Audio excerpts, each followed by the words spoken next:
So your calls now on whether axing Boris Johnson has cost the Tories the election. Let's discuss this then. It came up again at the weekend. A new poll for the Times and Sunday Times has suggested the Conservatives could be left with just 72 seats at the next election. Former Cabinet Minister Nadine Dorries, a top ally of Mr Johnson, has blamed anger over the party's ousting of Boris, as well as Liz Truss for falling support. So take a look. What people are very angry about is that when Conservative MPs, or when any MPs, decide to remove the elected choice of the people without a general election. I mean, let's face it, we've had two prime ministers who've not been elected by the people in the Conservative Party. They will get very angry about that, and they are. And it's not so much that they're in love with Labour or Labour's policies. They're just very angry with the Conservative Party and what it did. In an interview with the Sunday Telegraph, Reform leader Nigel Farage, who's been accused of luring away Tory voters, said the party had become utterly broken, in part because of Boris Johnson's exit. He also said the former Prime Minister was part of the problem, though, because he never truly believed in Conservative policies. So if you look at Boris Johnson and who defenestrated him, we need to talk about the usual suspects, don't we? We need to work out who it was that was behind the defenestration. Was it, for example, Cummings, who was Boris's aide, and then when he was ditched, sniped at him from outside Downing Street? Was it Nigel Farage, who continually said, you're not right-wing enough, you're not delivering Brexit? Was it the fact that the lettuce was waiting to take power, the lettuce in the wings, and somehow subverting his premiership? You could also blame Boris for people like Owen Paterson, the first example of him not dealing with a dangerous scandal, trying to protect his mate, which went badly wrong, and very bitter Theresa May, who was ousted by Boris. So they're all the usual suspects who got him bumped off. But of course, right at the heart of it is the key person who surely was behind it. He got bumped off, and he is the prime suspect, because he was the one who rallied all Boris Johnson's ministers and got them all to resign on the same day. And they, Tory party members, are thinking to themselves, ready? They're thinking, why the hell did we let our MPs do that? They had no say in it. This is Angela Rayner. Has he finally realised that when he stabbed Boris Johnson in the back to get his mate into number 10, he was ditching their biggest election winner for a pint-sized loser? What a phrase! That you know how much that's going to hurt them. The biggest election winner ditched for the pint-sized loser. Oh, my Lord. And, of course, the Tory members, Angela had no say in putting Rishi Sunak in, so no wonder they're cross. Nor did ordinary voters, OK? Nor did ordinary voters. Boris Johnson won over the hearts and minds of ordinary people. And in fact, when he was finally ousted, the Tories were still only a few points behind in the polls, which meant that he hadn't had such a material sort of, there hadn't been such a materialistically damaging sort of impact of that. The point is that he was charismatic, he had bounce, he had colour, he had charisma. He did a lot of good things. He presided over the most successful vaccination programme in all of Europe. Going back to that. OK, he got Brexit done. He saw off Farage. He saw off Corbyn. He won an election in a handsome way. He won a landslide election. Against Corbyn. And he reached people. He's got this extraordinary talent of reaching out to people. He's got a personal touch. And in terms of what the specific question is of the debate, which is axing Boris cost Tories the election, I think it's made a significant difference, because in a landscape of dreary politicians, we have got Sunak, who stabbed him in the back. More significantly, we've got Keir Starmer, who I don't know what he stands for, if he stands for anything. We've got Farage, who's been saying some very disturbing Farage is not dreary. Pardon? Farage He's not dreary, but when he accuses Sunak of not appreciating our values, he's saying some very dangerously... Our culture. And our culture. What do you think, Ben? Do you think, in the end, you look at all the usual suspects in the defenestration of Boris Johnson, but the prime suspect is Rishi?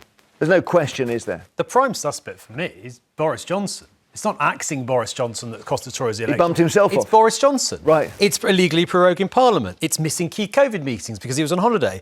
It's mishandling the pandemic. It's Partygate. It's defending someone who was accused of sexual harassment. It's defending someone else who was accused of breaking rules on lobbying. I could go on and on and on. Those are the things that did for Boris Johnson. What Rishi Sunak and other cabinet ministers did is, after all of that, say, do you know what, this can't go on.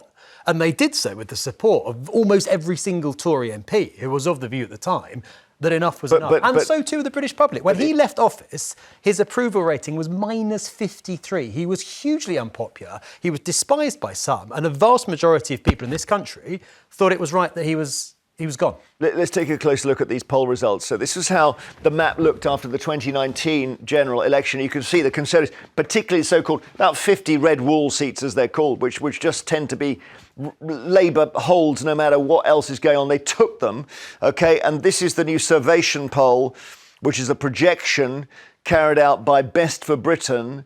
And essentially, it's just covered England in red. You're seeing actually the Conservative blue. The bigger seats are normally the rural seats. So it's all Labour in London, all Labour in Liverpool, Manchester, Newcastle, all the big cities. Bit of Tory in the West Midlands, but it's a kind of disaster for them. Let's have a look. Just projected seats then. See what this says. So 2019, we know Corbyn got 203. This has them on 456. And it has the Conservatives down to 72, not even half their previous worst ever. Interestingly, the Lib Dems would surge, almost being in second place on seats. SNP not doing as badly as some thought. My goodness, that is such a mind-blowing project. You just think that can't... I look at it, I think it can't be right. Why but are we maybe discussing it as a foregone conclusion? We're not. 1990. No, not on this programme. Yeah. I meant in general. There is a kind of culture of foregone conclusion, which I think is in itself. Well, it suits the Tories that graphic, because then people start to think, well, hang on, we're voting just to have an official opposition. Yes. They're not if you vote Conservative, you're thinking, I'm not voting for Conservative government, I'm voting just to have an opposition. Yeah, without an effective opposition, nobody holds the Labour Party to proof. They have a blank cheque, and they can do whatever they want. And I also think, and I've said this before, and I'm sorry if it's boring, but I think in the privacy of the ballot box, precisely because, as Nadine Dorries said, excuse me, Labour are doing well because the Conservatives are doing badly, and not because they've got anything on their own merit. In the privacy of that ballot box, hang on a second, uncosted manifesto promises, Keir Starmer as Prime Minister, is this what I really, really want? And this is the Boris thing, because I know we hear about electoral boredom and people wanting to change parties, but Boris would have injected some colour back into it. John in Kent, what do you think? They had to get rid of Boris. Boris was a clown. Basically, end of the day, he cost them the election being in there. He's made us a laughing stock in the world, him and the rest of the end of the day. So he had to go. Right. And this lady is talking away there at the end of the day. They're going from Boris to Starmer, and back and forward. The Tories have made a complete mess. They had to go. Got it. What I have to ask, what did you think of the football result on Friday? Absolutely shocking. I'm really sorry. I'm going to guess you're a Scotland fan. I felt really sorry for you. Yes, I'm a Scotland fan, and also at the end of the day, SNP as well should be out. They're just as bad as the Tories. We can't work out. They seem to be bottoming out, the SNP. It's quite interesting. Thank you, John, very much. Hope you don't mind me asking. Helen in Dorset, hi. Hello. Does this awful poll rating for the Conservatives show that they were wrong to get rid of Boris Johnson? Absolutely, yes. And I won't be voting as a result. Are you going reform or you're not voting at all? I'm not voting. That's their lookout. They should have kept Boris. Helen, you must vote. Which seat are you in, Helen? Are you in Dorset, are you? Yes. Conservative seat, is it? Yes. There we are. Helen, I implore you to vote. It is your democratic right. This is No, she's not going to. No, I don't care whose right it is. It wasn't. I didn't fire Boris.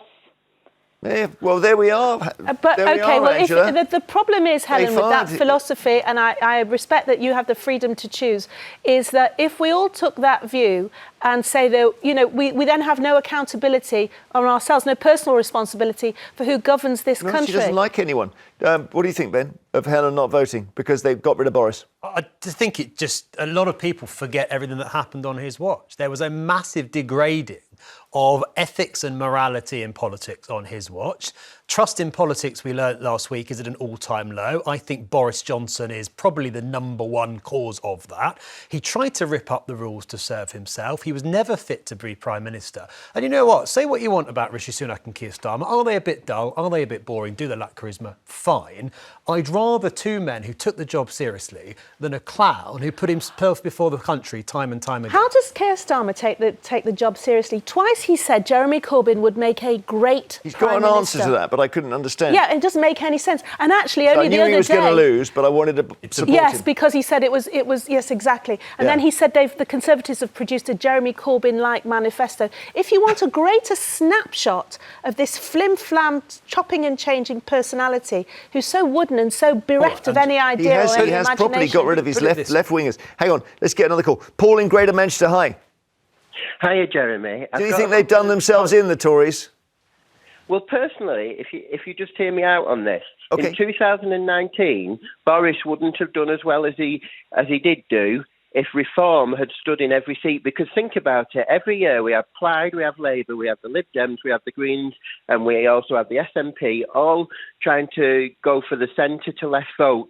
Normally it's just the Conservatives on their own. Now this year we're seeing that with Reform in the picture, the Conservatives don't do as well, so they wouldn't have done as well in 2019. But also, by the summer of 2022, they were starting to lose by-elections under Boris, and that's why members of his party turned against him. People were fed up with him because of Partygate, and they were also seeing after 3 years that their lives weren't changing for the better, one iota. But brilliant summary. Thank you very much, Paul. I think, we can probably, most of that is factually correct. It's really, really interesting. And also in 19, Boris was against Jeremy Corbyn, who was not an election winner, let's just say.